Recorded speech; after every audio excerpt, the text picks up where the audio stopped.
એ વંશ યાર બેન ને કે ને કે મન પ્રવાસ માં જવા આટું હા પાડે માર બધાય ભાઈબંધ દોસ્તા જાય બસ બેન જ મન જવા ના પાડે તું સ્વતંત્ર દેશનો સ્વતંત્ર નાગરિક છે તું એકલો જા ને તારી બેન ને કે પ્રવાસ માં જવાના પૈસા દે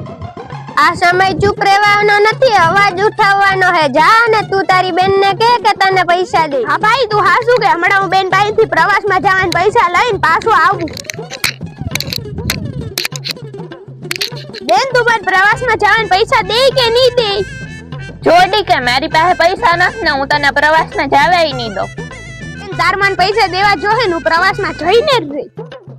દીકા તું હમણાં કઈક વધારે જ બોલવા લાગ્યો એવું નથી લાગતું જ્યારે વંશને બોલાવવા વંશ અહીંયા આવી તો હું કામ હે બેન તારે અહીંયા આવી તો આવ બેન આ ડીકે જો ને માર હામું બોલે છે તને ખબર નથી પડતી આપણી મોટી બેન હે એને હમે કોઈ દિવસ અવાજે બોલાય